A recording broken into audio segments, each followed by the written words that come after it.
Before we start the prayers, firstly, very happy to see you all and very happy to be back to Shantideva Center, which this is my third time or second time, maybe second time.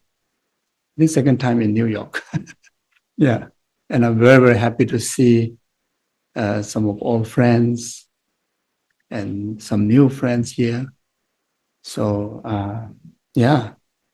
The weather outside, it seems like colder than Himalaya.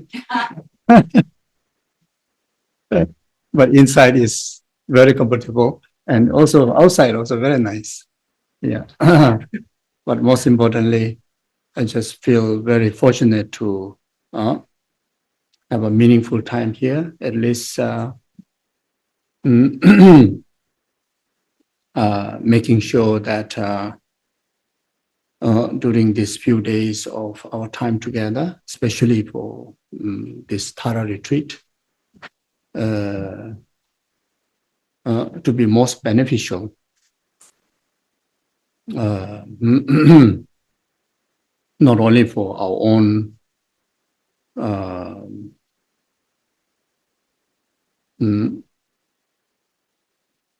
virtuous accumulation or making our life, our day in the most meaningful,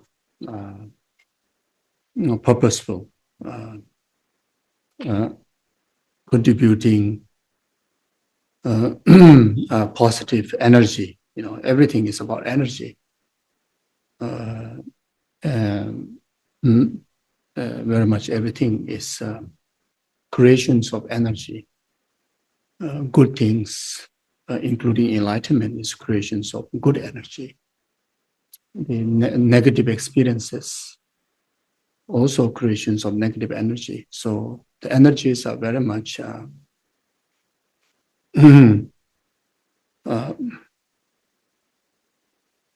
the expressions of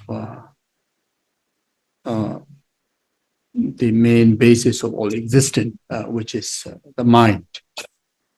Very much the consciousness. In particularly,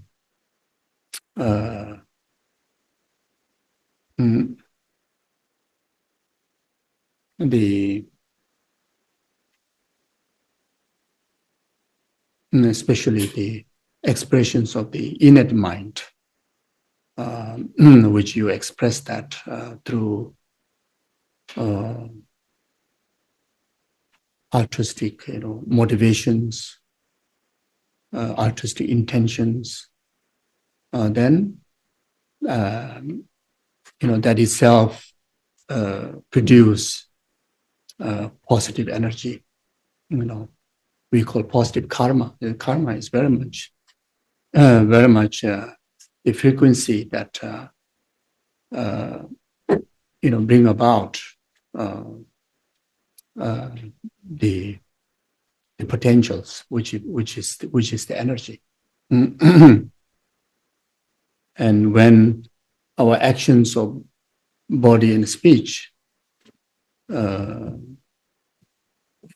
and the action that relating to the outer environments, whether it's to other people, whether it's to the nature, with that positive intention, then through the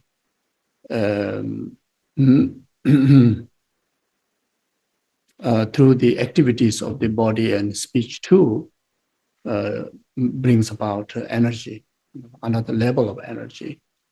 And those, the energies become the either direct causes or conditional causes to bring differences.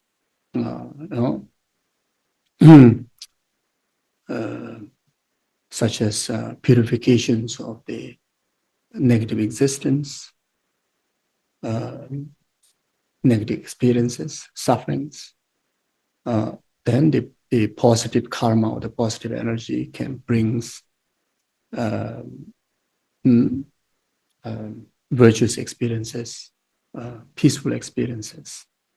Yeah, so therefore, very much we all coming together here collectively, to gather those beneficial karma or beneficial energy to contribute to make the world a better place, starting from at least one individual's world better place.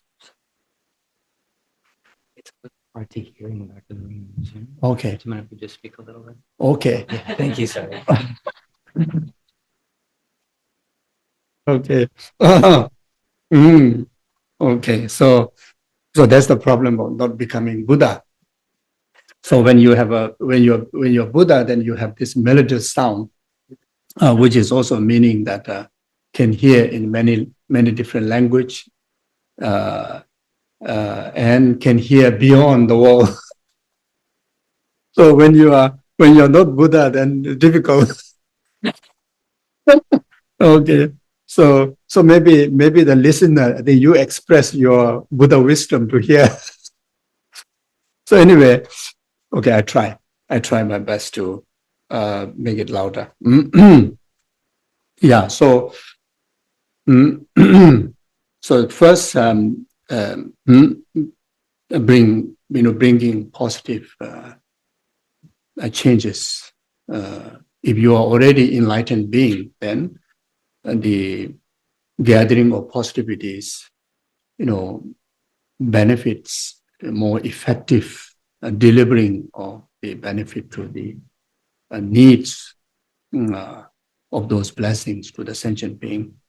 If oneself is ordinary person, then the first thing is beneficial for ourselves to bring about the changes. Since the reality is we are in samsara, we are in the aggregates, the environment, the person is very much under the control of the other's power, the power of the karma and power of dualistic mind, defilements and delusions, you see. So that's the main reason why, we have this, how to say, ups and downs emotionally, environmentally, physically. That is just simply because of being samsaric existent, you see. So the positive energy or the gathering of positive karma through the right motivations, like such as compassionate or altruistic motivations, then accumulating meritorious deeds, like such as reciting, beneficial, auspicious prayers that which are blessed by the Buddhas, then having Dharma discourse, then even just coming together with the sense of aspiring for liberation, aspiring for freedom from all the limitations, itself alone understood that it accumulate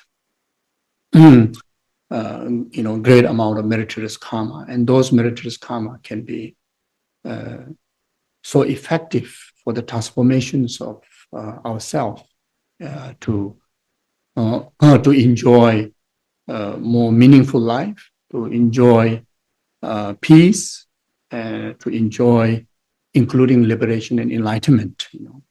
So so therefore, from that point of view, I think without doubt, we will have a meaningful time together. Whether the teaching is something that makes sense to individual or not, whether teaching, one get to understand all the discourse that we're going to do or not, but at least being in the celestial environment of consecrated relics, like such as the holy objects, the replica of the Buddhas, then the scriptures, stupas, and sangha. So that alone, can be so beneficial. So I just want request you to settle your heart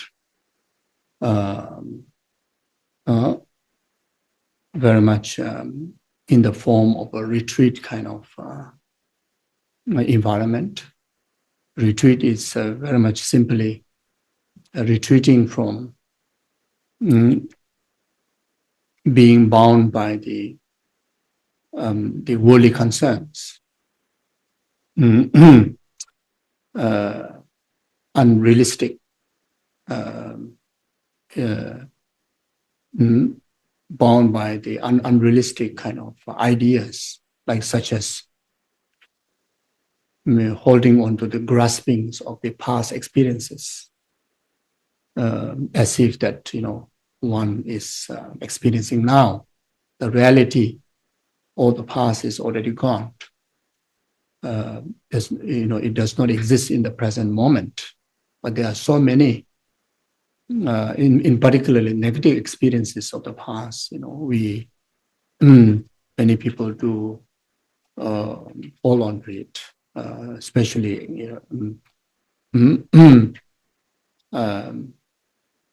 sense of in the mind of grasping aversion or grasping attachment, and due to that, unable to live in the present moment and unable to fully utilize the full potentials of a being in the present time, and due to that, not only wasting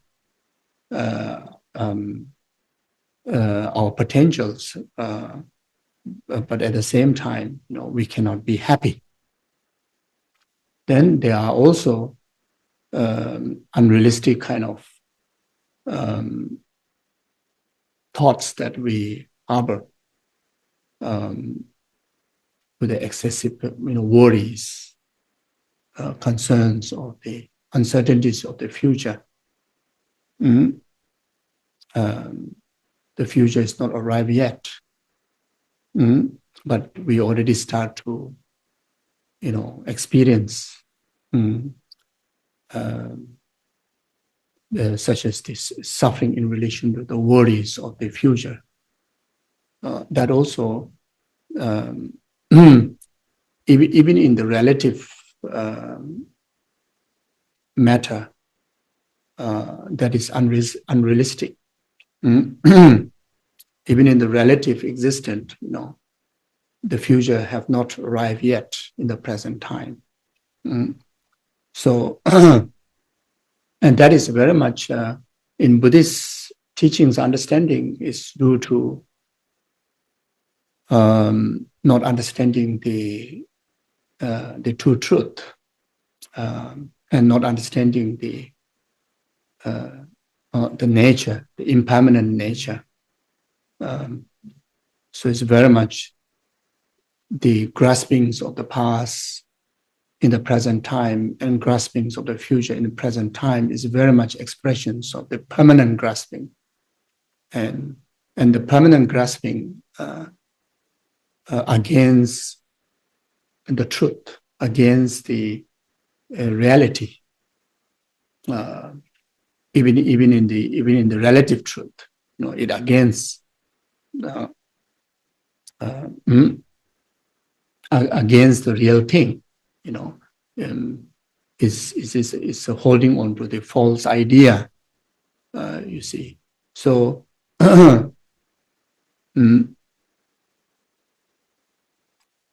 so therefore, with the reminder of this fact, then, try our very best to settle in the present moment.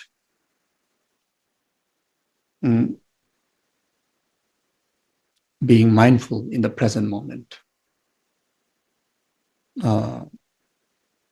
Simply acknowledging that what I really living and have is present time. And this very present time, the present moment, I have the full potential to be fully in the state of peace. When you put aside the grasping of the past and the worries of the future, uncertainties, the one thing that which naturally comes in our way is the peaceful being in that very moment. In that very present moment, the the qualities of our awareness naturally can arrive as a peaceful kind of awareness. Very much all the concerns, all the sufferings are in relation to the past and the future. You see, so even physically, if individually going through some discomforts, but if you uphold the full strength of mindfulness, you very much get to the point that your awareness is all about the actual, the clarity of the mind, the clarity of the awareness itself. You can stay away even from the disturbances in relation to the external factor, including of the physical discomforts. See? And even in case that if, while being in the present moment, still feel there's some sort of disturbances, such as in relation to physical discomforts, or nothing to do with the past or future, but that emotionally some kind of distress is happening, then simply try to take that onto the path to develop, to bring the meaning of one's own existence in the present time, which is return back to the fully awakening state, which is the true nature of our being. The true nature of our being is a Buddha being.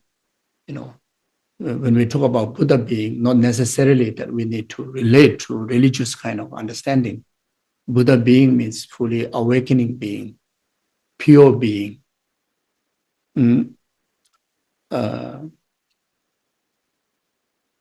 So there are tools that we can take those factors onto the path through the tools of purifications. Yes, the awareness, you really feel the present, being in the present, feel meaningful, but physically there's a discomfort. So I take this as an opportunity to purify the karma. Any experiences that comes in our way is due to the product of cause. It doesn't just appear into us. It has its own causes. Any kind of suffering, negative experiences are the result of negative energy we're talking about, or negative karma. And here now, in this retreat environment, I'm going to take opportunity to purify them so that even circumstantially or environmentally, the wholeness I can be fully, very much equal to the state of Buddha. the fully awakening state. Mm. Or you can use the tools of developing your heart in compassion. In the retreat environment, whatever discomfort that I'm experiencing, I want to use as a tool, as a torchlight, to see clearer about the relative truth of the samsara in all the rest of the sentient beings. I want to use my own discomfort as a torchlight to see clearer about the limitations of the samsara in all sentient beings. And that way that I can develop great compassion. And the heart of great compassion is so beneficial for your ultimate happiness. It is also so beneficial for the happiness of the rest of the sentient beings, So in that way, again, even in the experience of suffering or discomfort, you're able to manage to be fully in the present moment. In that kind of training, in that kind of ideas. So that way, you can enjoy genuine, complete inner peace. Because through such tools, it brings fulfillment, deep sense of satisfaction, fulfillment. And that fulfillment directly drive genuine happiness, the true happiness, you see.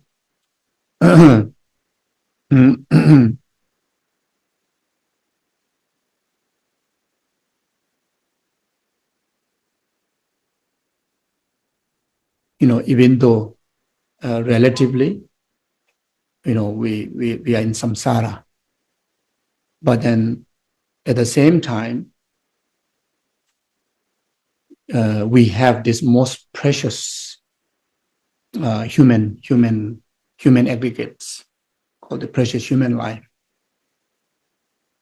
which is so precious that can fulfill the entire our wishes, entire our beneficial aspirations, including, on the basis of this precious human rebirth, we can achieve state of full enlightenment, like such as the tools of like a Tara practice, tantric practices, which is one of the subjects that we're supposed to discuss. So therefore,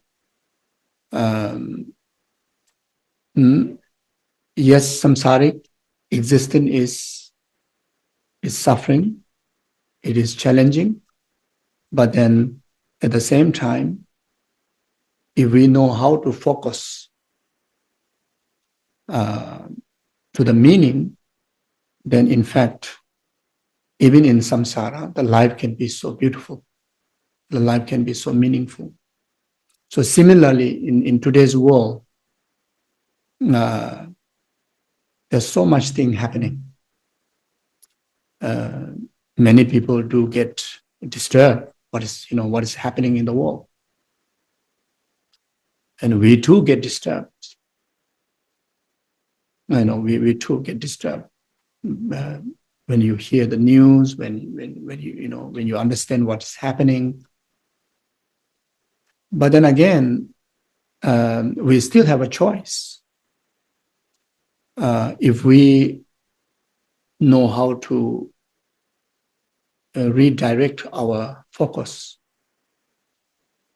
our attention,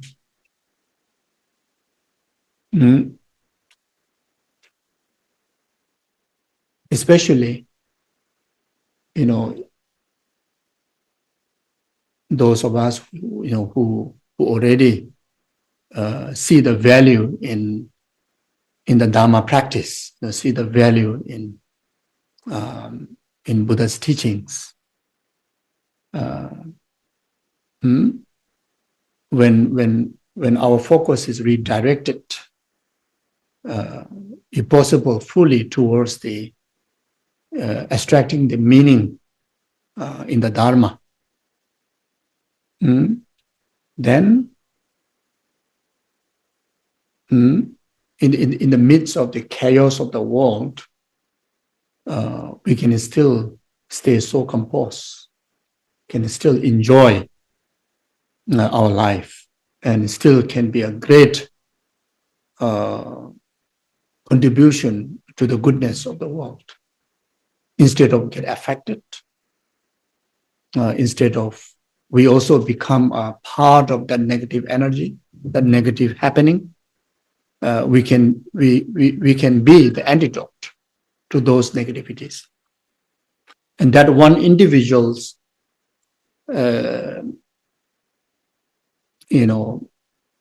the properly kind of like a design virtuous life can be so powerful that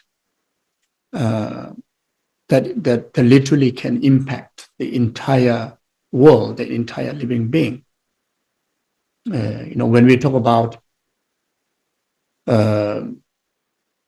seeing the value in the Buddha's teaching, seeing the value in the Dharma, very much when you start to practice the precepts, like such as refuge precepts, lay vow precepts, Bodhisattva precepts, tantric precepts, even from the common 5 lay precepts, through the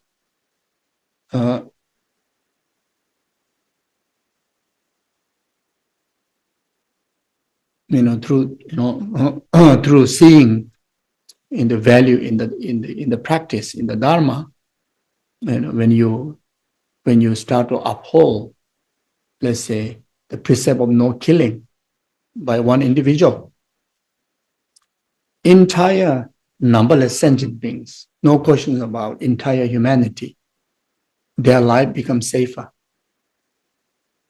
And that is just one individual's practice, but it affects the entire world, the entire sentient being. The world will be a more peaceful place just because of one individual's precept of no killing, no lying, no stealing, no sexual misconduct, no intoxications, So this is a foundational precept, foundational practice of Dharma, which very much all of us already practicing it. And that is a huge contribution. And when you realize that you can be so effective in the contributions of the causes and the conditions for the peace and happiness of the world, the first person who enjoy the immediate benefit of virtue, like such as virtuous mind, like such as heart of fulfillment, is yourself, and you feel your life is so worth living. Your life is so beneficial to the world. Whenever we realize that our life being beneficial to the world, or beneficial even to one another person, that's the greatest way to bring happiness to yourself, isn't it? So therefore, we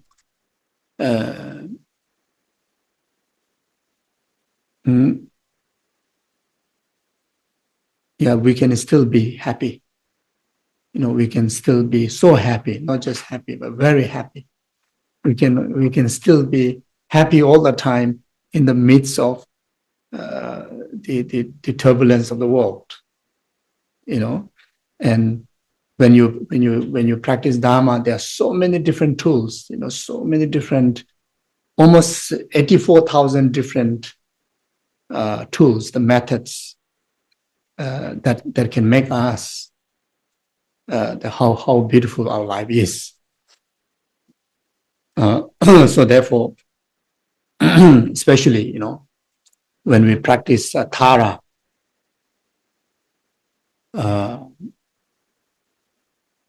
mm, you will come to realize that uh, uh, you can be Tara in everyone's life. You can be Tara. You can be Tara. First one is for yourself, and you can be Tara for your partner, for your parent, for your pets, for your children, for your friends, for your community.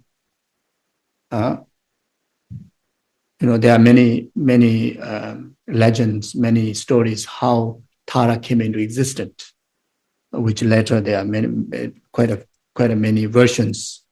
There's one version is that Tara was born out of the tears of Chenrezig, the compassionate Buddha, Thousand Arm Chenrezig. So I think that time the Chenrezig not Thousand Arm yet. So it's a two-arm, one-face Chenrezig as a Bodhisattva. So he was serving sentient being, out of great compassion in the Arya Bodhisattva level. So he been liberating numberless sentient beings. There's so many sentient beings. He abide them into virtue. So many hell beings, liberate out of hell realm, hungry ghost realm, animal realm, human, God, demigods, and abide them into the stages of the path, including enlightenment. So he thought that one day he thought that samsara now must be empty. So he woke up from his samadhi and he looked into the real world, and there's still so many people are still suffering. So he feels so discouraged. Then he burst into tears, and the concern is so severe that his head cracked into 11 pieces.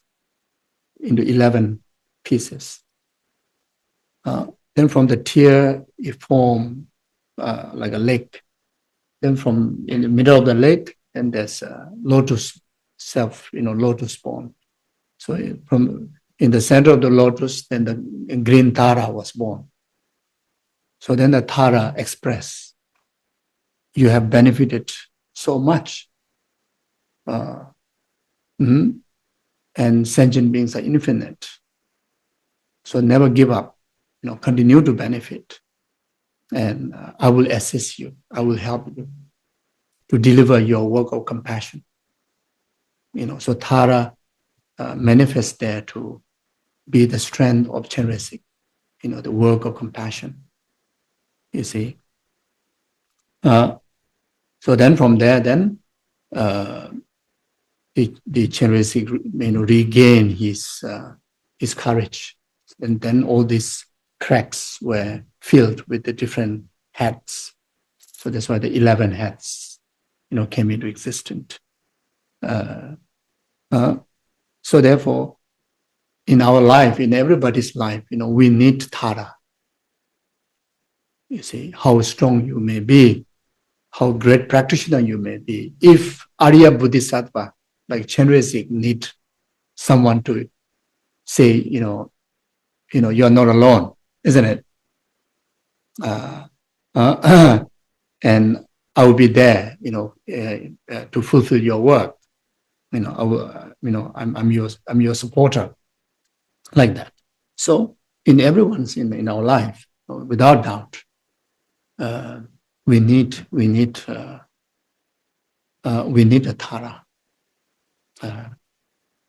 Best that is, in a human form, someone who can who can be the Tara for you. But if not, at least your wisdom can be your Tara. Your innate wisdom is the Tara, isn't it?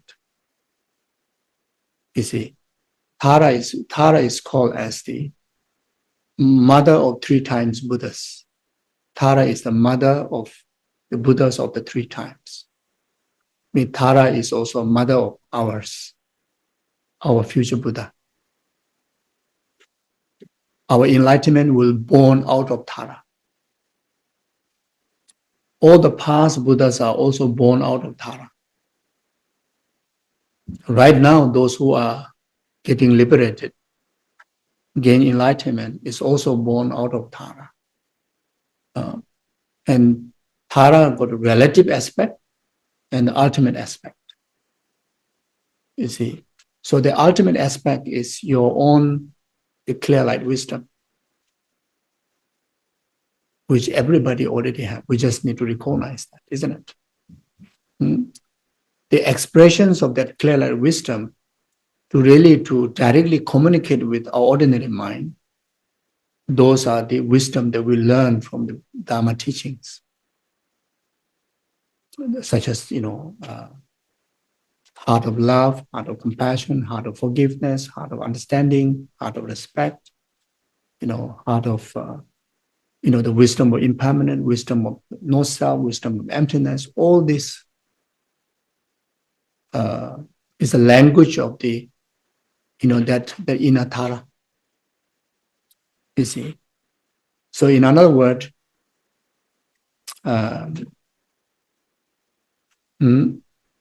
if we start to guide our life in accordance with the teaching, means Tara is guiding us. Tara is there for us. You see.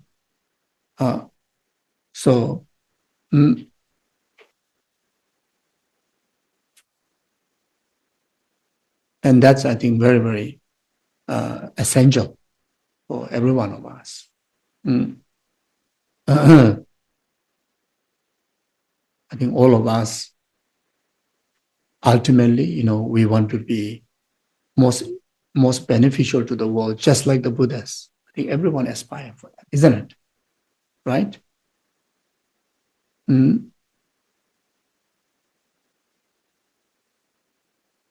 And you are every one of us here. We do our very best in our best abilities. You're already doing it. But along the way, also we encounter so much obstacles, delusional obstacles, environmental obstacles, then obstacles of limitations, the resources that we carry. And many times we feel helpless, and sometimes we feel hopeless, and sometimes we even completely give up. Let's say right this very time in the world, time to time, even you hear, even from Dharma practitioners, it's like world is going crazy, and now I really can't handle, and I'm giving up. You hear often, especially in today's time. See, so in this kind of time, in this kind of situation, more than ever, we need Tara. More than ever, that the bringing lively about Tara's existence in our life is most important. I understand.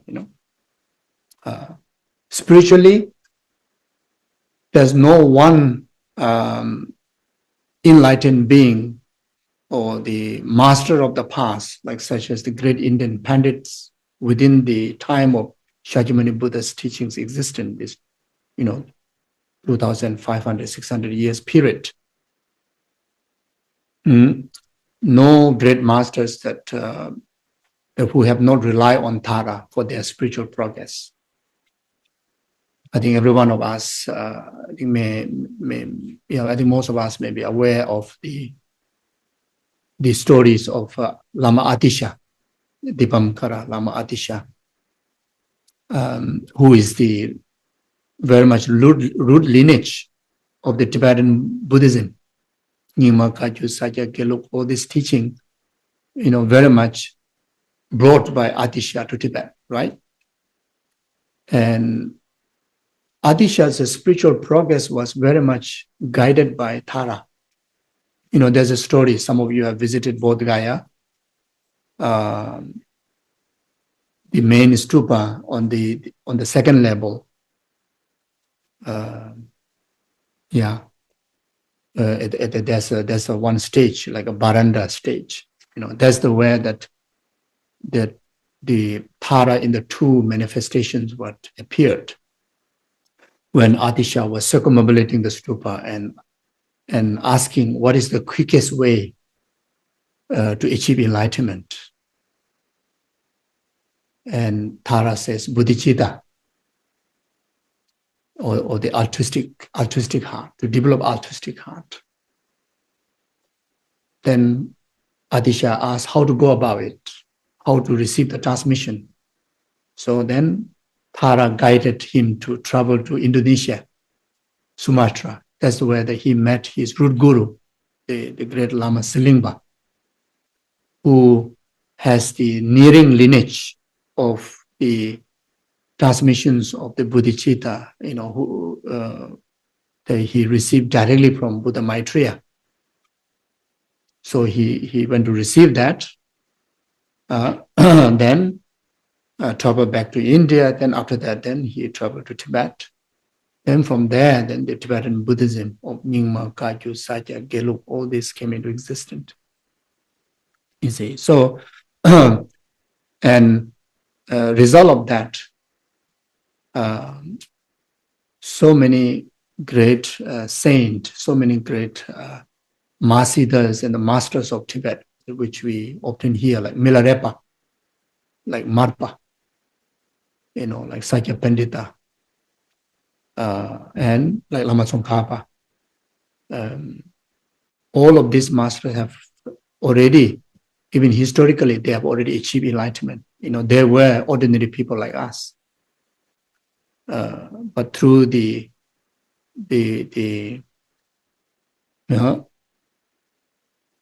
practice of the Dharma that transmitted, from the lineage of Atisha, they have actualized enlightenment. And all these are the result of Tara. There's lineage called the Kadamba Master, Lama Tsongkhapa's lineage called Kadamba Master. Kadamba, the earlier Kadamba Master, the lineage is very much start from Atisha. Then the later, from Lama Tsongkhapa. So there are 5 major different deities of the Kadamba masters, and the central one is Tara. So there's no one Tibetan master, there's no one great Indian masters whose success in the spiritual path, after enlightenment, didn't achieve without relying on the Tara. And in today's time, like His Holiness Dalai Lama, like our lineage guru, like Gyaltsab Lama Supa Rinpoche, like Lama Yeshe, all your lineage gurus, their heart deity is the Tara. You see? So, and especially for a beginner practitioner like me on the spiritual path, Buddha Dharma, Tara is the most important meditation deity, heart meditation deity, and it is practiced, the heart practice. Even in the great monasteries where we study these Geshe programs for about 20 over years of extensive study programs, for the success of this great study, one of the major conditions that we accumulate is practice of Tara. One of the exercise that we do to the system of debate study, debate way of studying Buddha Dharma. Let's say let's say, there's a 3 hours of, let's say, session to study. 2 out of 3, in fact, we accumulate the right conditions and to bring the success of the studies of the Dharma.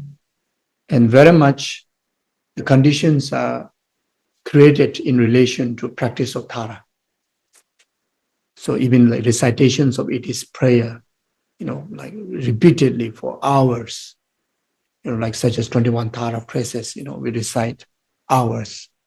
And sometimes in a very slow kind of chanting to really to meditate on it. And sometimes to accumulate it is many numbers of repetition, until you chant so fast that, unless you are really, really good in it, otherwise, like, word-wise, you won't able to kind of grasp, which line you're reciting it. So in short, the Tara practices are the central practice, even to the monastic environment. The monks, study institutions like Sarah de Bunkanden, like that.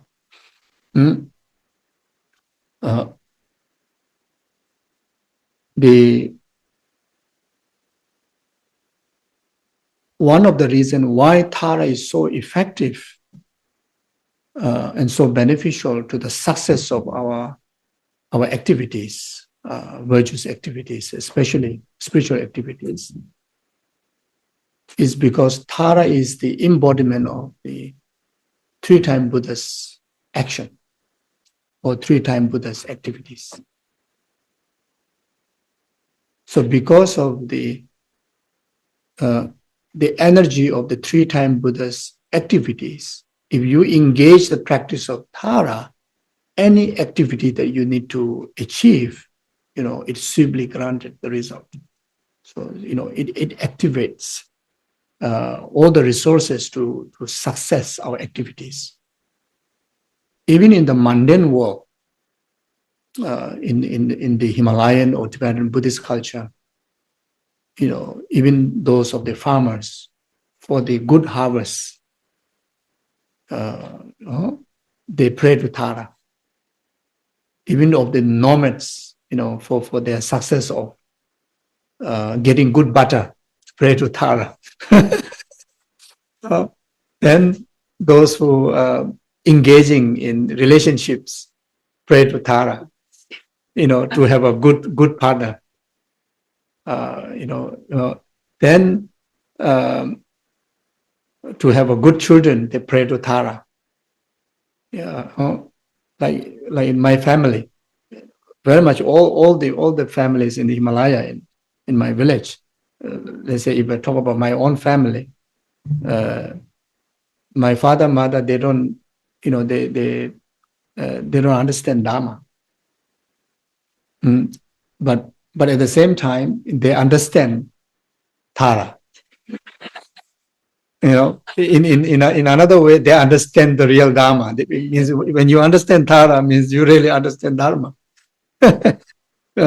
So they understand the power of the Tara. So at least once a year, there has to be few days of massive Tara puja, Tara practices. And that is to have the abundantness of happiness, abundantness of whatever, everything to the family, and the central holy object is the Tara, like that, you see. So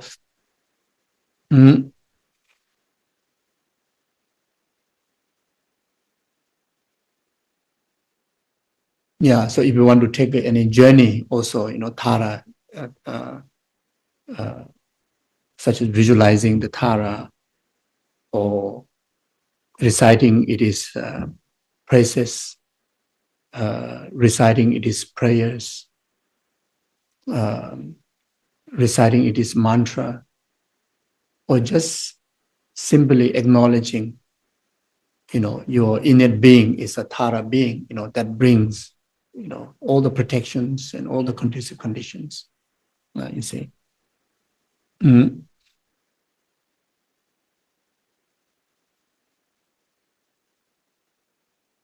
The another reason why Tara is so effective, that illustrated from it is color. The green Tara, it's a green color. So the green color, it represents the wind energy, or the wind element, from the five element, the wind element. So wind is understood, the fastest among all the elements, most forceful. You see, so so so even just to visualize the green color, that alone, it activates the wind energy within our system. When there is a wind energy, when the wind energy is well balanced, well activated within our system, even the physical level, then the what do you call mm, the functions of the nervous system, the functions of the blood flow, the life of the cells, everything become beneficial. When the wind element is imbalanced, then even how great the fire elements there, water elements there, earth elements there, space elements there, it doesn't serve, the best or the conducive, environment to even to the good health. See, even for physical level, you see, even in the outer environment, when the wind element is not right, either it is too much or either it's too less. It can mess up all the rest of the other elements. So in relation to our emotion,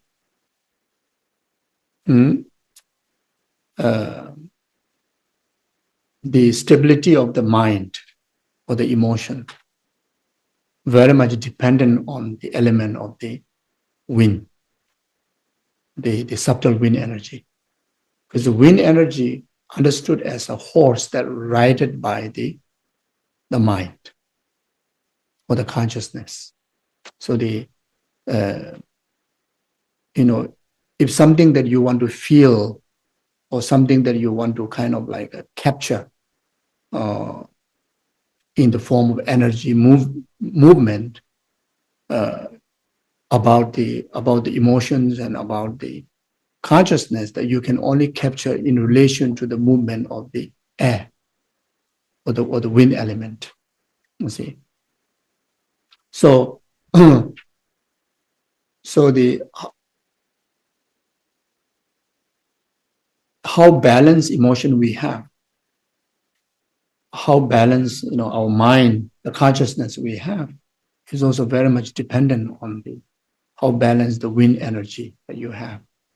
So when you relate the energy in relation to Tara, that directly affects our subtle, the wind element. And because of that, we're able to enjoy pacified, peaceful kind of emotion in the mind. So it is also so beneficial for the mental health. Practicing Tara, Tara is a great healer, even to our emotion. It is a great healer for our physical health. It is a great healer for the external environment. I think from that point of view, especially in our today's time, what we need the most is Tara. Right? Look at the environment. Is so much going on environmentally, isn't it? So much of fire destruction, wind destructions, water destructions, almost around the world. So much of troubles, natural disasters. Mm-hmm. So whenever there is earthquake or the danger of earthquake, the flood, danger of flood. So in order not to cause, destruction to the living being, one of the prayers and practices in the Himalayan or the Tibetan Buddhist tradition is Tara. I think some of you maybe remember that during the COVID period, even His Holiness have recommended one of the main practice to have a lesser distraction out of COVID is asked practice Tara. And it happened similar, I think 2014, there's a great earthquake happened in Nepal. It's one of the main practice to have a less distraction, or even for the prevention, the Tara practice were introduced. And I think many of you have visited Kathmandu in Nepal. Those buildings, those old buildings are mostly mud and the mud bricks. There's no proper cement or metal kind of like the house structures. But then I think 7 or 8 kind of magnitude, I think 7 point something magnitude of earthquake. The destruction was very, very little. And the earthquake happened in the daytime that actually casualty was only few. It's in the Himalaya region, even in my hometown, all the homes are built with just rock piled together. And the rocks are also not really proper bricks like, the round one, just put together. And, just little shaking, it can collapse. And it did collapse. Most of the house collapsed, but there's not even one casualty to people, So, so there are a lot of clear evidence that it is really working, you see. So like that.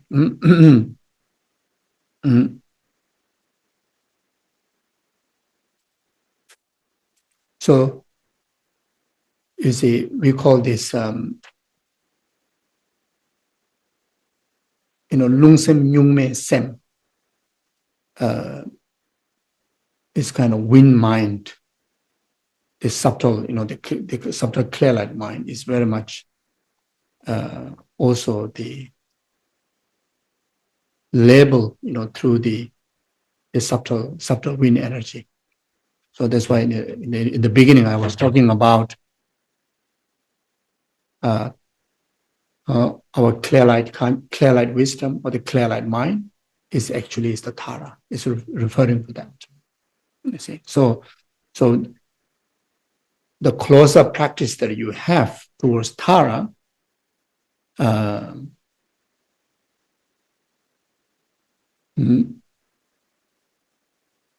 it very much clear the obscuration, to fully awakening of our clear light mind. In another word, by practicing Tara, it helps to purify the delusional obstacles and obscurational obstacles for us to achieve the state of full enlightenment. So, whichever form of spiritual realization that we wish to develop, one of the conditional tools to simply success, delivering those realizations, we need to engage the practice of Tara. And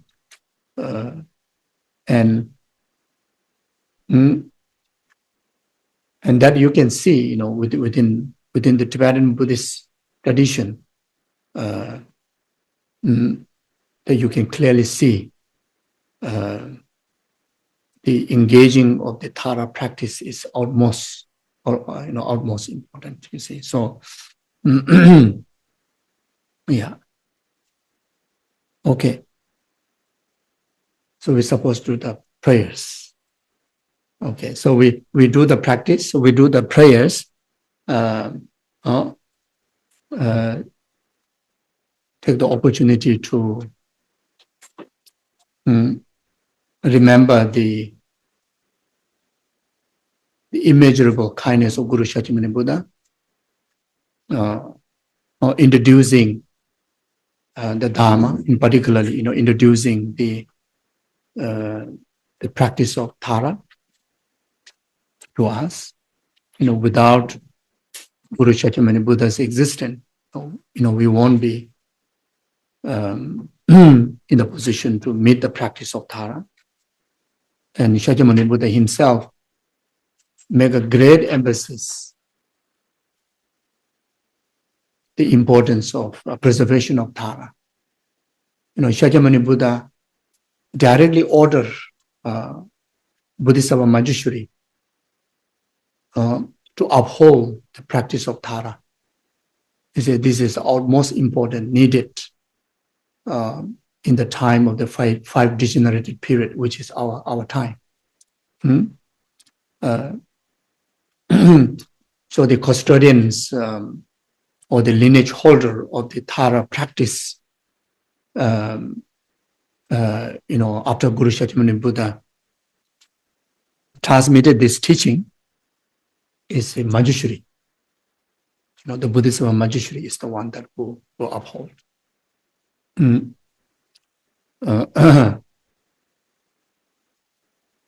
So,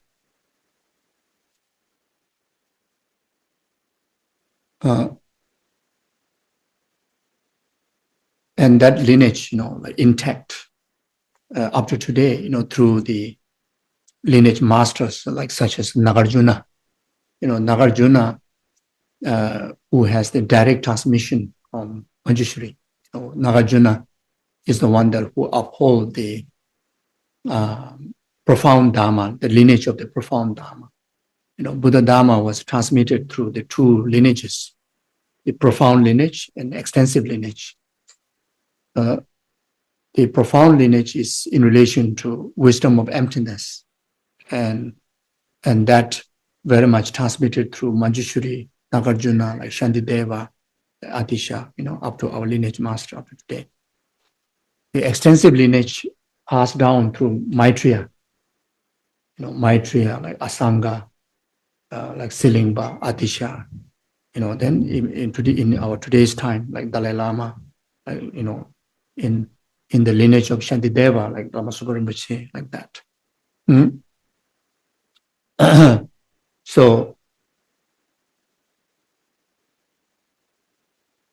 So the lineage of the Tara is really intact up to today.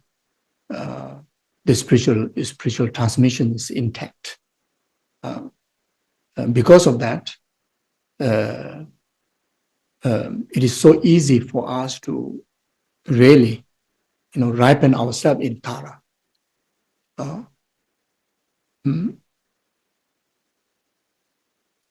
In the form of realizations, because of the intact of the lineages. So therefore, while reciting the prayer, remembering the kindness of Shakyamuni Buddha, revealing the teaching, then remember the kindness of all the lineage masters, such as Atisha and all his lineage gurus, because of their hundreds and hundreds of years of preservation of these teachings, both in correct learning as well as practice, themselves, actualizing the realization, like such as practice of Tara, themselves becoming Tara. Now, when you look into the teaching in relation to Tara that composed by Nagarjuna, very clearly illustrated that they become the Tara. So not just a scholarly kind of describing how Tara came into existence, but they live in the practice and they become the result of the practice, which is becoming the Tara themselves. You see, if the practice of Tara is upheld only in learning, but didn't uphold in realization, then there's no blessing that we can receive in relation to, for us to to actualize the realization, to become a Tara. You see, so this is spiritual practice. The intellectual knowledge alone is not good enough. The purpose of learning Dharma is for us to become the Dharma, for us to, actualize the complete result, which is achieving the state of this meditational deities. So for that, the lineage masters, they play a key role to really to preserve that, and now, when we practice, we too, not just learning the intellectual understanding, but if we really able to receive the transmission and able to preserve the practice in realizations, then we too can offer the service like the masters did to other, other beings. You see, so then also take the opportunity to remember the kindness of the great, the Tibetan masters. For thousands over years, after the Buddhism came into decline in India, for more than 1,000 years, the Tibetan the masters really did a great work. Those of the great Kadamba master like Domdamba, etc. Then Marpa, Mila, then including Lama Tsongkhapa, up to today, like His Holiness Dalai Lama, all the lineage master from all the different traditions, including for us especially, to directly make available of this teaching, especially in relation to the environment of like APMT, like Shantideva Center, Lama Yeshe and Gyabjen Lama Sopa. They're truly living, living realized masters. There's not even one moment that you see the separation, themselves from the practice. Really, absolute Tara is there in these masters.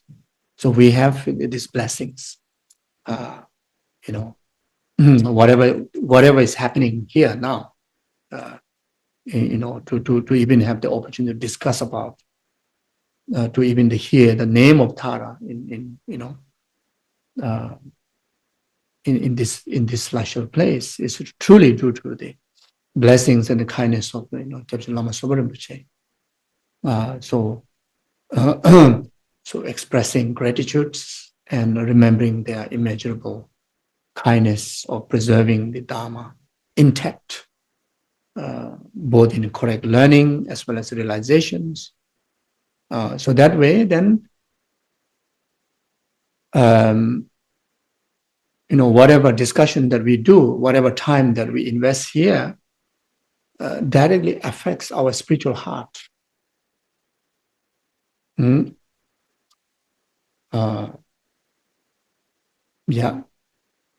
It nurture our realizations, our spiritual realizations, you see. So then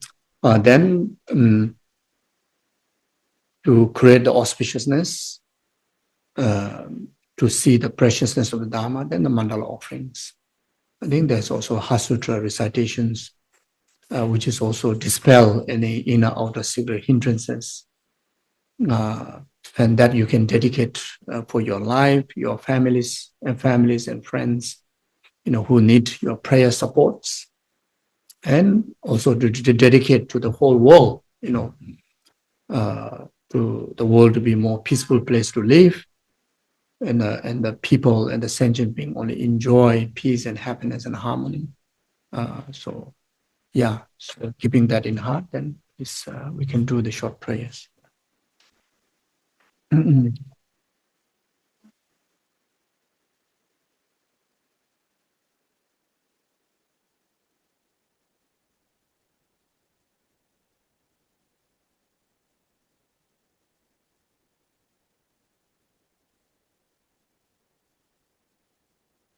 But in case if you don't have text, then since mm, Jennifer read in English, you can just reflect, hear her, and you can just meditate. Yeah. Okay. Mm. Or Geshe.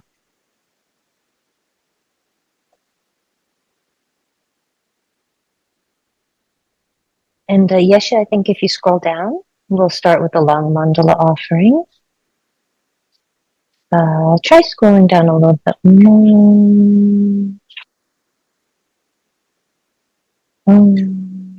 Yeah, there we go. Yawa gyamba doja changshamba dhamma oya lachimba yongzo tenengada dongi ledo shenemote jetsun lama lozang dumang doja chang Geshe Tenzin Zopa Sangpo Shang Ma Chenmo Song Jo Zamo Lang Ma No Ayo Jing Bo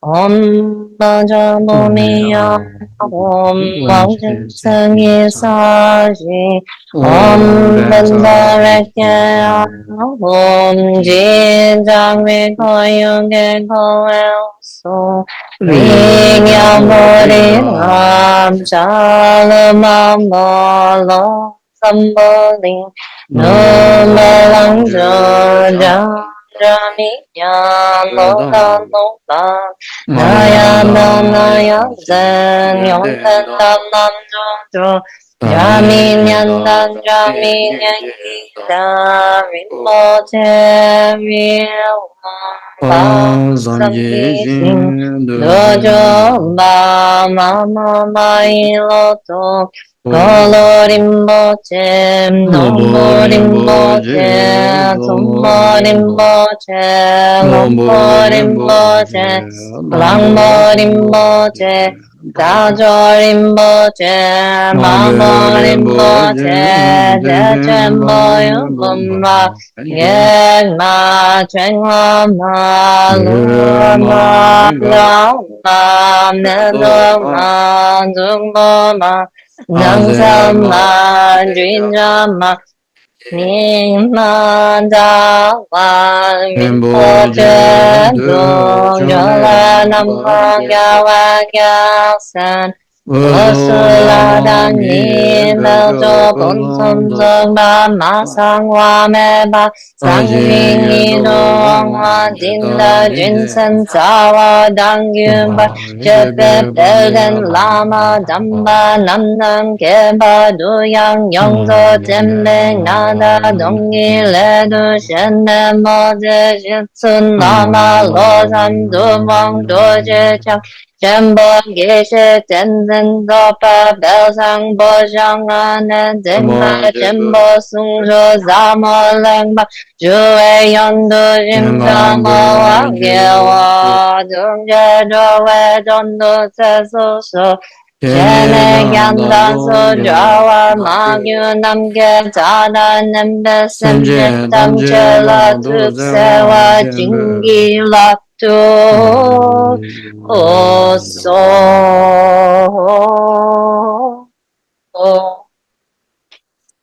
Sajiyam Bongi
That's all.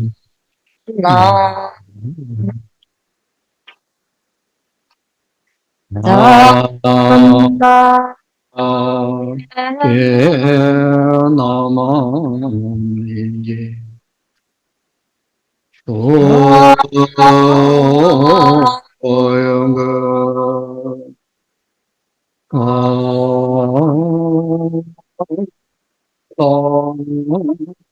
Yes.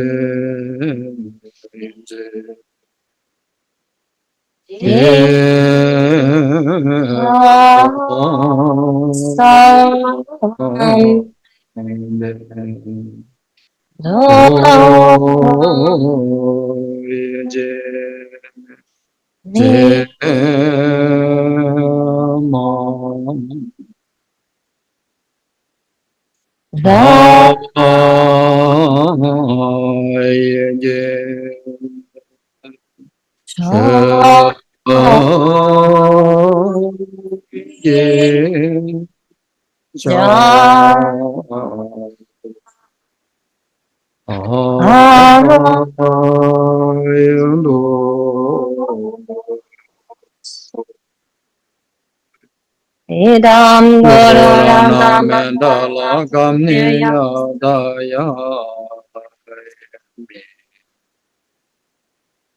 So then, so refresh refuge in Guru Buddha Dharma Sangha. Those of you who have taken refuge in the past, and those of you who haven't taken refuge yet, then simply acknowledge your true nature, your true being as a Buddha potential, the potential of enlightenment. Then place your trust and conviction that if I accumulate all the meritorious resources, then this potential will be actualized, fully awakening state of enlightenment.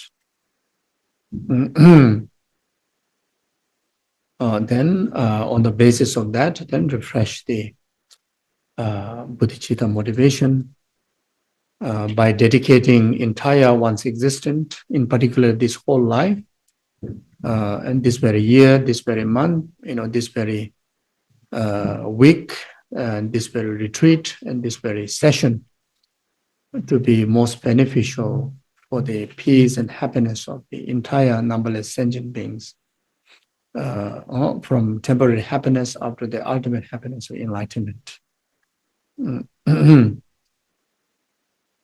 Sanje Jodanzo Jonala Jajo Bado Dane Jazonje Daji Juje Jebe Sonam Dola Benje Zanje Drubarai Jo Zanje Jodanzo Jonaba Jajo Bado Dane Jazonje Daji Juje Jebe Sonam Dola Benje Zanje Drubarai Jo Zanje Jodanzo Jonaba Jajo Bado Dane Jazonje Daji Jeje Jebe Zonamaji Dola Benje Zanje Dubara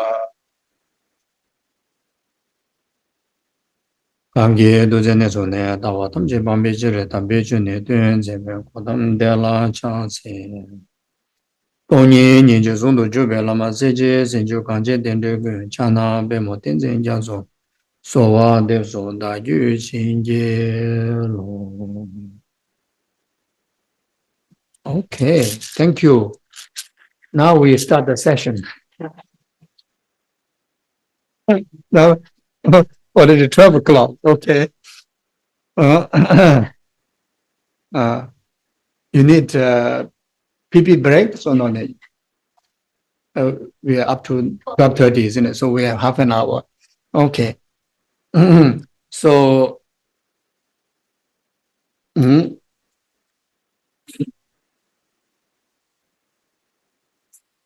So coming few sessions, of course, we have to talk about Tara. So there are a few kind of options to go through. One is go through the sadhana, and that I think going to be quite challenging. The sadhana very much emphasize about the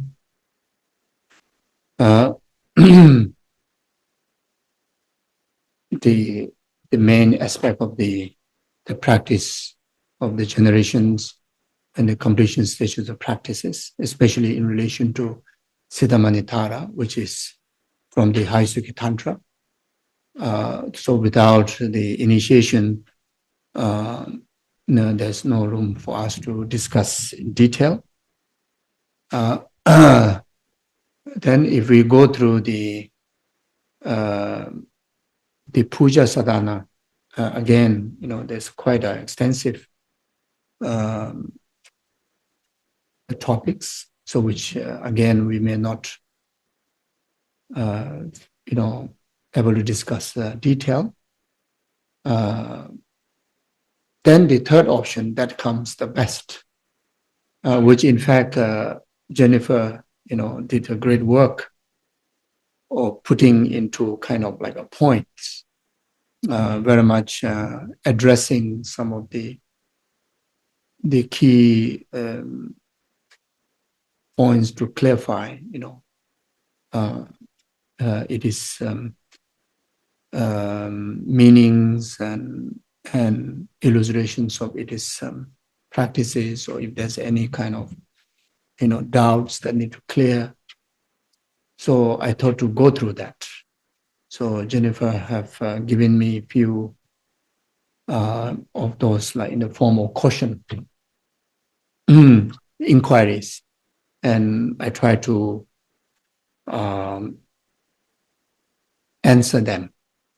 So I put into notes, so I would just read them. So then that way we can able to cover very much the whole thing, what we're supposed to cover, hopefully.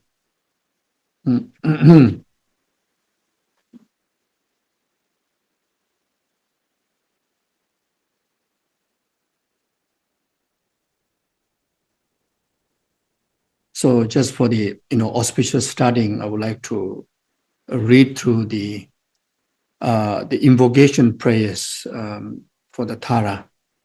So it says, from your sublime abode of Potala, you who are born from the green syllable thumb, your crown adorned with Amitabha, action mother of the Buddhas of the three times, Tara, together with your retinue, please come here. Then after that there's prostration prayers. The gods and the demigods bow their crown to your lotus feet. Liberator of all who are destitute, to you, Mother Tara, I prostrate.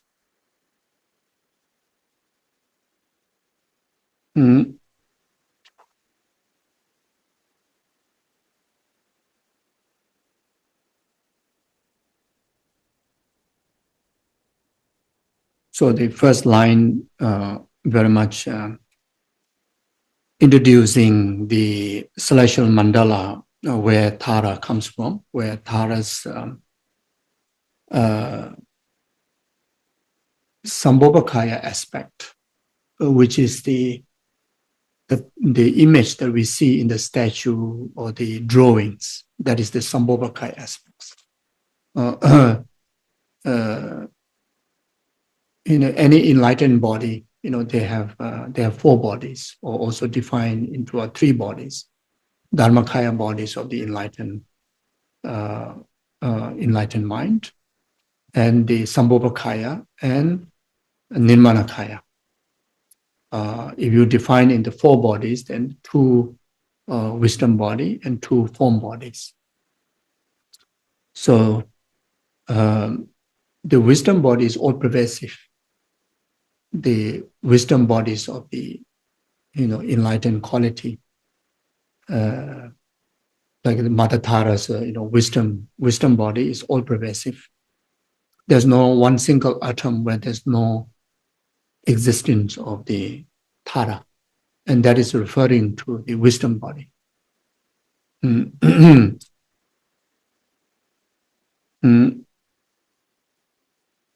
And the Sambhogakaya body, which is form body, but it is visible for only to the Arya beings, Arya Bodhisattvas. And that is the image that which introduced, through drawings and the statues. And that aspect reside in it is celestial place, which is called Potala. It's a similar celestial pure land to Chenrezig and Amitabha also. You who are born from the green syllable tham, which is the 6th syllable, which called tham,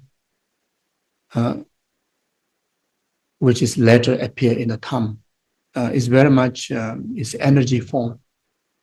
And in fact, that is the Dharmakaya, the bodies of the Tara. When that Dharmakaya wisdom body manifests into a visible energy form, and it forms into a syllable tham. And it is in green color. And that is the very much where all the different bodies of the Tara manifest, including of the Sambhogakaya body of the Tara. Your crown adorned with Amitabha.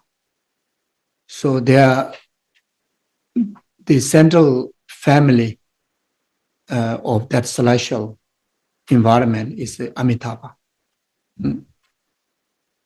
Action mother of the Buddhas of the 3 time. Action here referring very much who cause the achieving of the Buddhahood to all the 3 time Buddhas, including ours. So Mother Tara is the conditional causes that which will eventually, make us achieving Buddhahood. And that even to the Guru Cittamani Buddha and rest of the other Buddhas are also cause or the condition by the Tara of the achieving of the enlightenment. Tara, together with your retinue, please come here. So this is the invocation, which even for our these 2 days of our time together,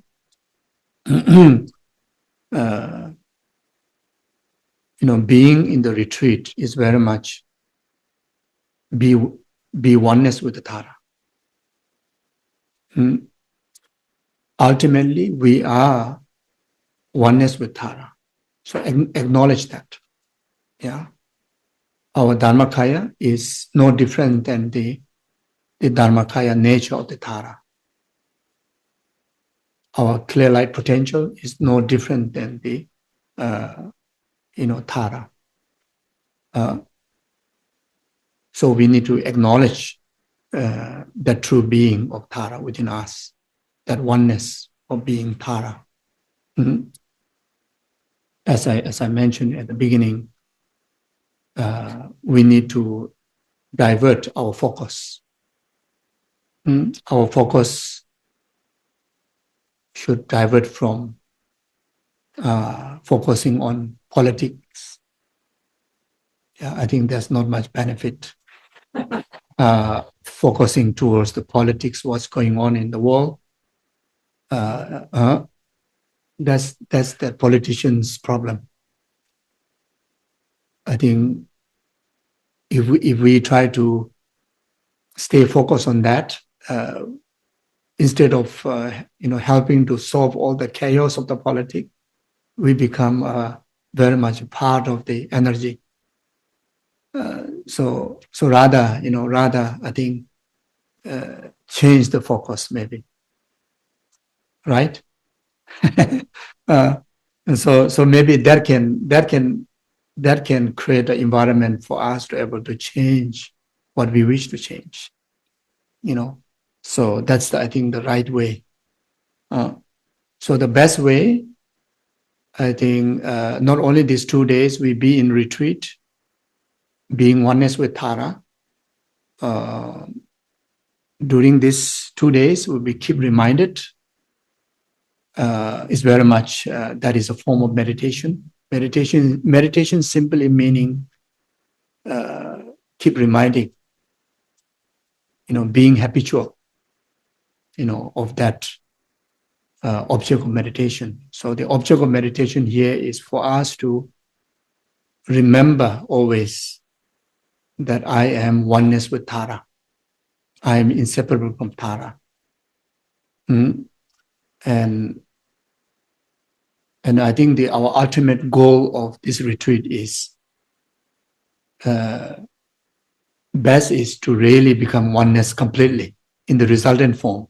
Means you become Tara completely. The resultant Tara. If that didn't manage to do so, then at least gain steady wisdom that only see that your true being as a Tara. At least that steady wisdom that whenever you think of yourself, you see Tara in you. Wherever you are, you see the Tara celestial, Potala. You start to see, you start to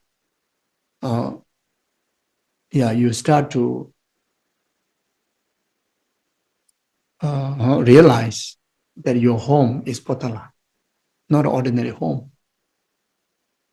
So that is the let's say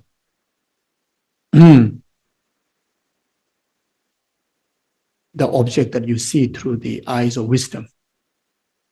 So we need to actualize that wisdom, steady wisdom here.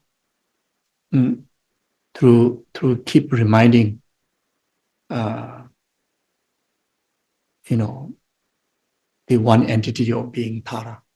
You see? Then wherever you go, you see the Tara celestial. Whoever you see the Tara's retinue.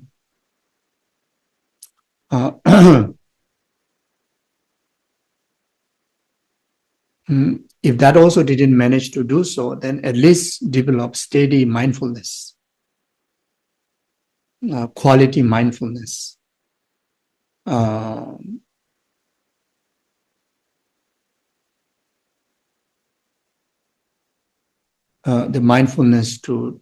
mindfulness in remembering to utilize those effective tools to remind yourself as a Tara, which is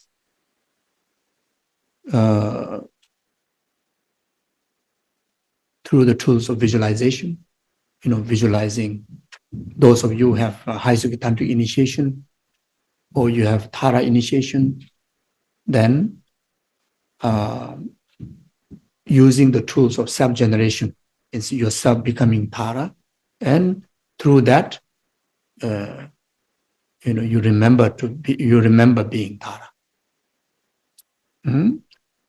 If you don't have initiation, then simply remembering that your guru, as a, the guru, the figure of your guide, or the guru in your life is the Tara, which is in the form of your wisdom, the wisdom of Dharma, or just simply understanding that Tara is all pervasive, Tara is everywhere, and Tara, the symbol of your guru, always adorned on your head, on your crown.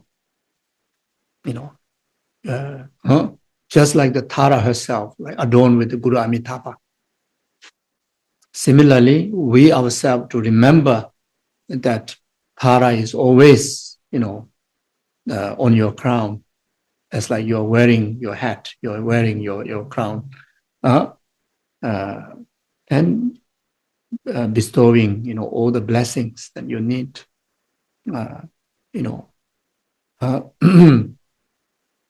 Then through the tools of remembering to recite the mantra, Om Tare Tu Tare Ture Soha, make habit, during these 2 days, especially in between session, if you can, unless of course if you want to discuss Dharma, you want to talk, carry on, but if you are free, if you are alone, then, you can recite Tara mantra, Om Tare Tu Tare Ture Soha. Make habit of remembering to recite Tara mantra. Then later, even when you go back home, on the way back, recite Tara mantra. And while you are, let's say, sitting on your couch, you recite Tara mantra. If you are driving, while driving, remember to recite Tara mantra. Before you go to bed, recite Tara mantra. If you have difficulty falling asleep, recite Tara mantra.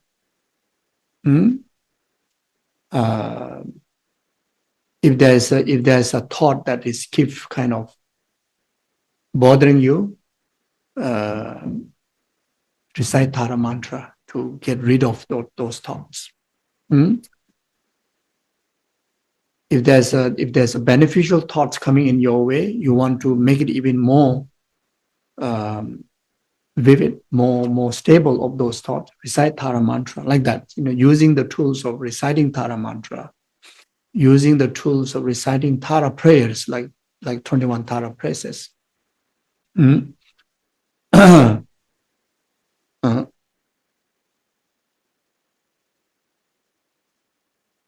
Yeah.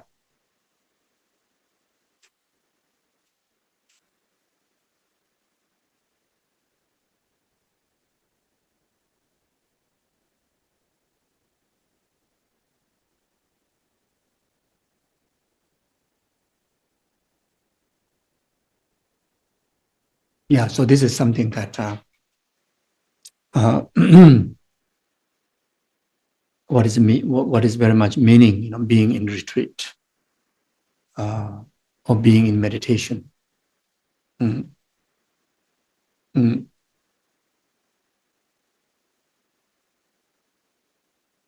physically also,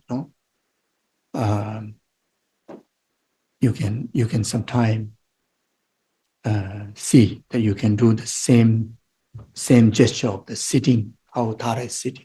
It's actually Tara's sitting posture is very comfortable posture, one of the most comfortable posture. So, remembering Tara and try to maybe like sit like that.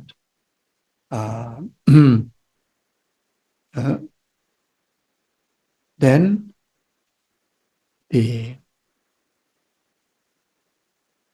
Tara is as mentioned before, it's a motivator, even to Chenrezig. So,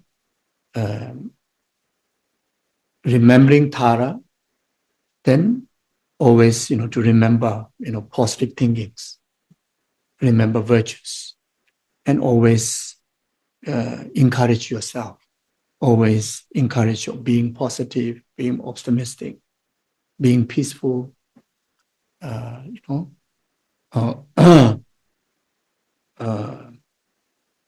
yeah, like that, you see.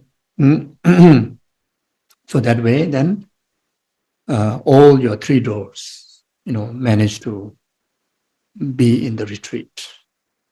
And that can be quite impeccable, you know, the days after the retreat. You know, can be so beneficial, you know. Meritorious wise is definitely so much merits, so much purification happens. But even in our ordinary day-to-day life, for ordinary mind, you know, this can be quite influential for ourselves, you know, and this is, I think, one of the best way to change our focus.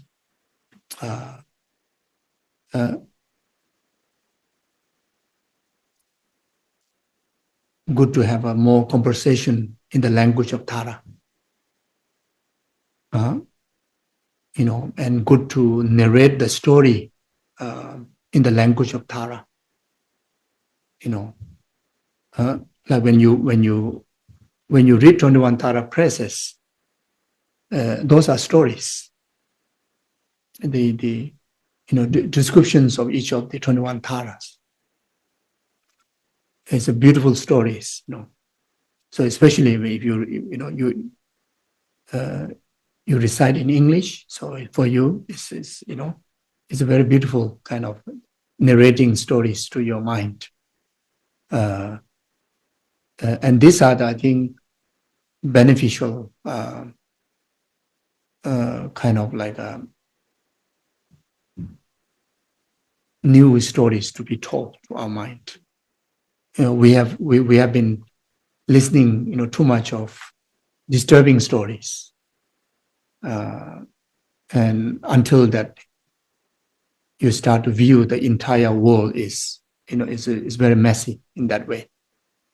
The moment you start to tell the story in relation to Tara, you start to see the whole world kind of like a different, like celestial kind of environment, like this, you know. Yeah. Okay. So now here, the different points that I just mentioned before, like the Jennifer gives some points. So what is Tara in general and why it is effective? So that is the question. The answer to that, I wrote like this.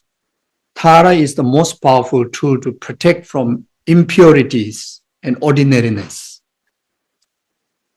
In Buddhist Tantra, there are 4 types of tantric schools corresponding to the practitioner's ability. And so there are 4 schools of Tantra: action Tantra, performance Tantra, yoga Tantra, Haisuka Tantra. So even the practice of Tara, you know, it is in relation to all the 4 tantras, and the most common one for us is the action Tantra and Haisuka Tantra. The Cittamani Tara falls within the 4th school, the Haisuka Tantra. The consistent and pure practice of any of the 4 types of Tantra can bring about enlightenment swiftly. So that is the benefit of practicing Tantra. You know, all the realizations are granted swiftly. The Haisuka Tantra main focus is to purify or stop ordinary death, ordinary intermediate state, and ordinary rebirth by transforming these 3 bases into the 3 bodies of the Buddha. Buddha's Dharmakaya body, Sambhogakaya body, Nirmanakaya body. So due to that, then the enlightenment, the state of enlightenment achieved swiftly. So this is done through the series of yoga, which allows the practitioners to gain control over process of death, intermediate state, and rebirth. So this brings about the total liberation from the obscuration to enlightenment in the swiftest way. So Tantra, even the word meaning, you know, Tantra, in Tibetan word is called Yi Gyok. It's like protect the mind. protect the ordinary mind.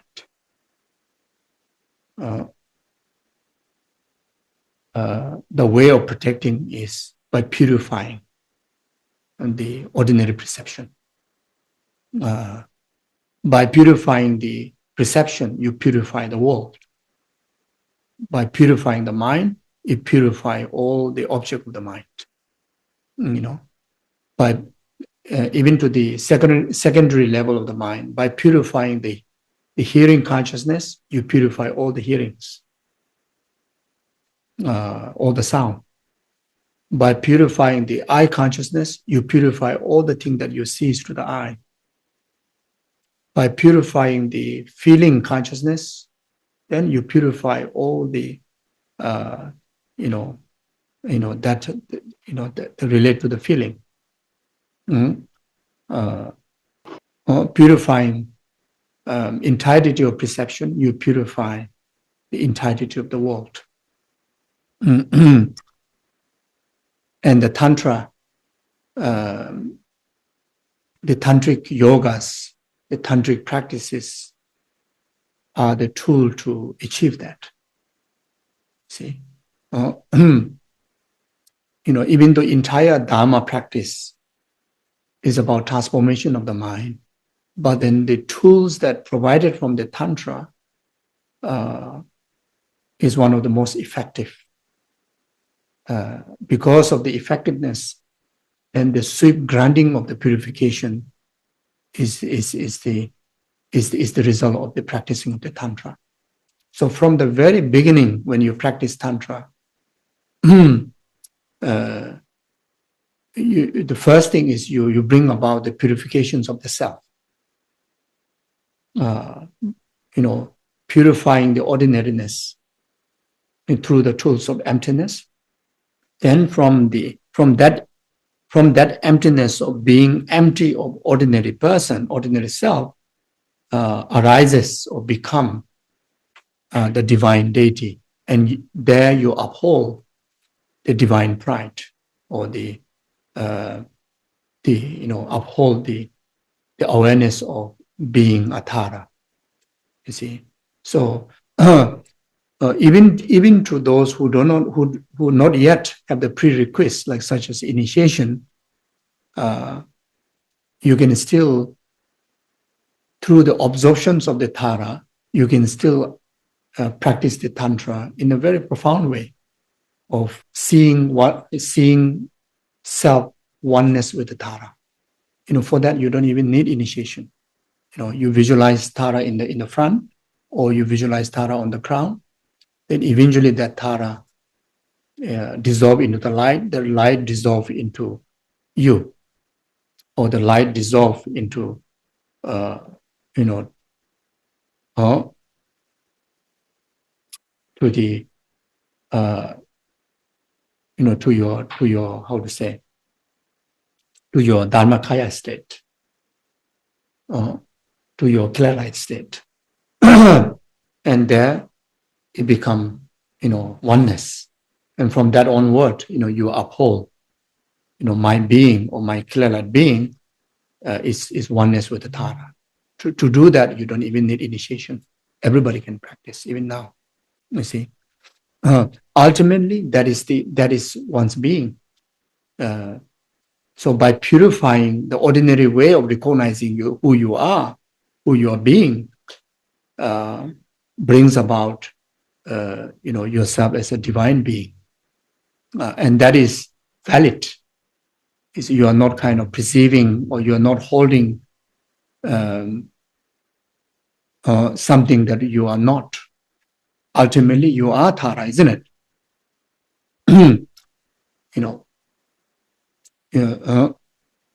So ultimately, you are Tara. So that ultimate being now bring into a recognitions of your being, and that that mind is a valid. Is not a wrong mind. You see, so now if you have initiation, then you literally become Tara. So there's another way of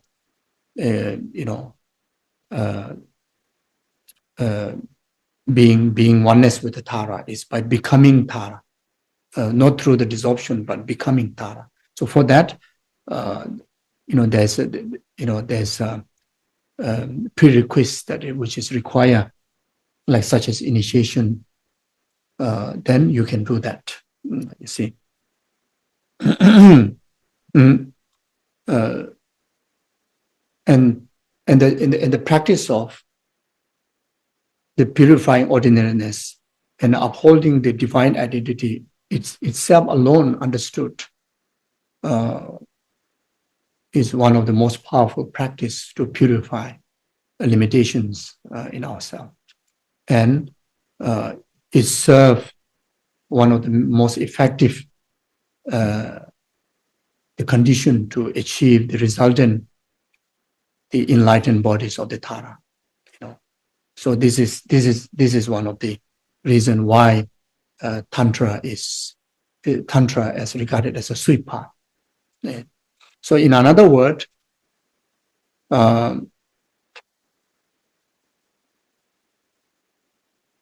the Dharma that which carry the tools, which is referring to the Tantra, that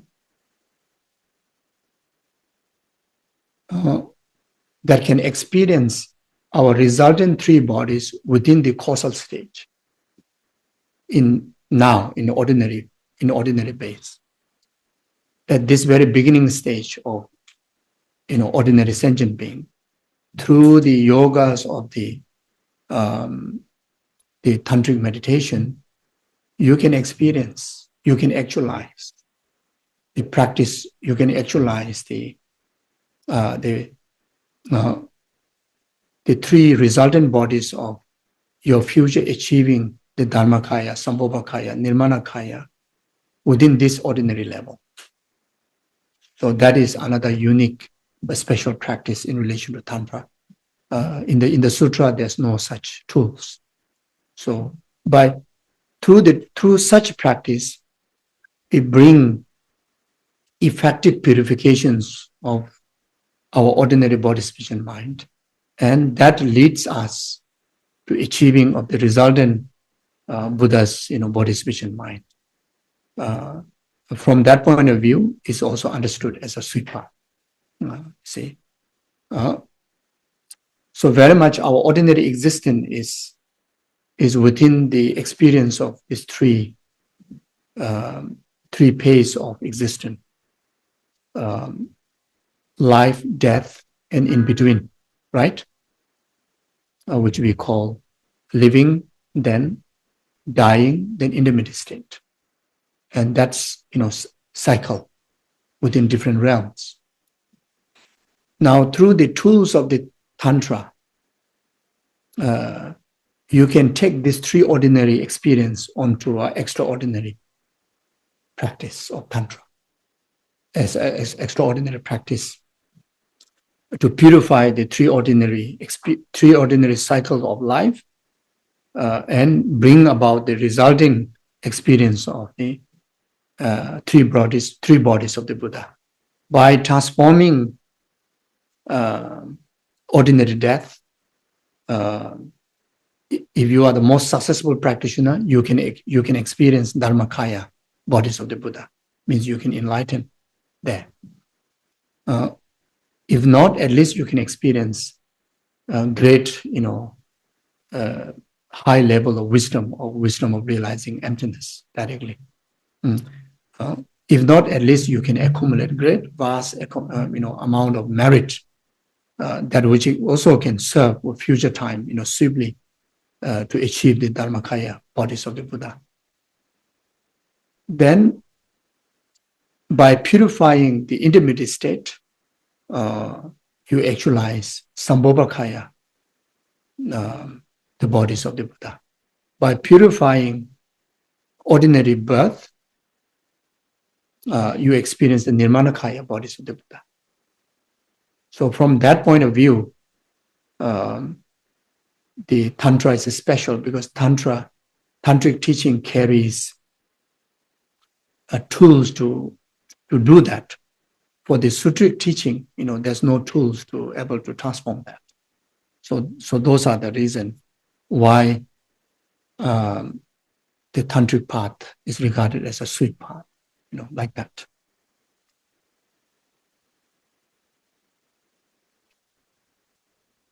Now there's a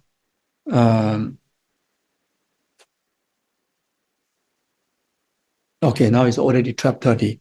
So okay. So maybe we can discuss the remaining points. Maybe afternoon teaching. But if there's any questions in relation to whatever conversation that I shared this morning, then if there's no questions, we can stop here. And after lunch, we can resume. Yeah. If there's any question, please. Yeah. For fear of sounding stupid, I still don't understand, as someone who's not initiated, what I'm supposed to be doing in the actual practice. You can still do all the practice of front generation.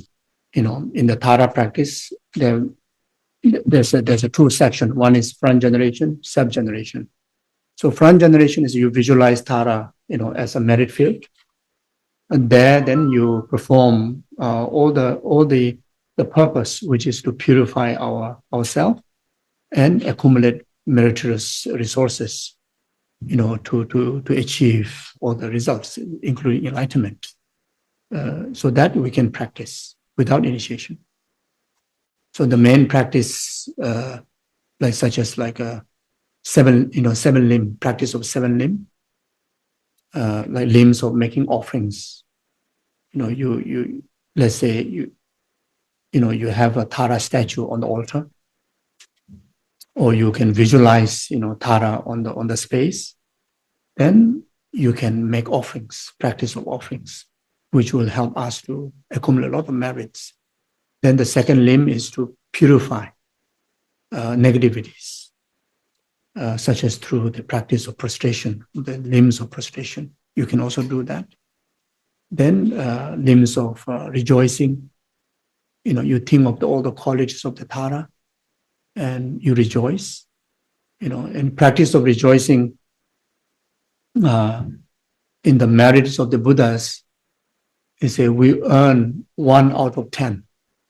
So can you imagine, like Tara has the greatest merits.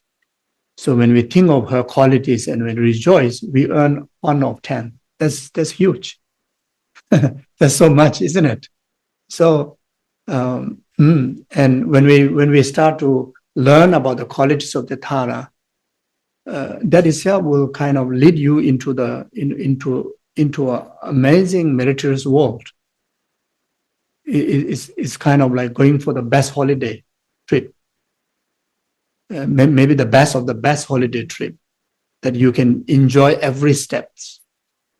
Everything is to be admired,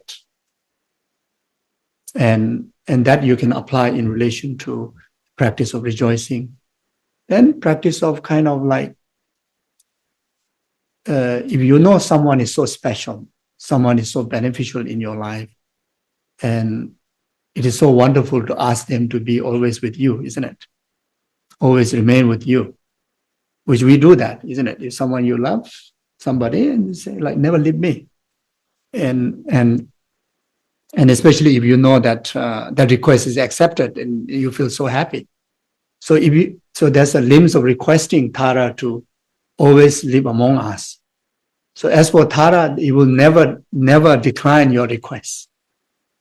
It definitely will accept.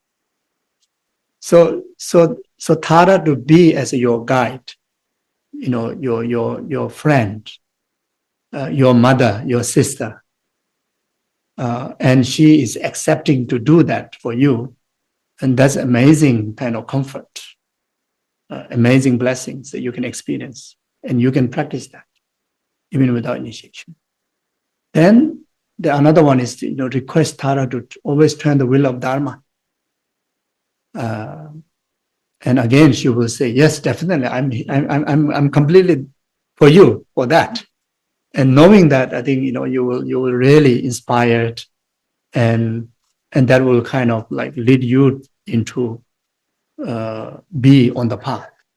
So all these practices, this is a great practice, and this the seven limb practice is also again is introduced by Guru Cittamani Buddha. You can find that in the Samantabhadara's aspirational prayer, the kings of prayer, and one of the greatest practice. In every pujas are the tools of meditation. Pujas are the great. It is not just a ritual. It is a great meditation practice. It really brings great purification, accumulation of merit. And one of the main practice is seven limb practice. So you can. Thank you. Okay, so we break for lunch. Thank you.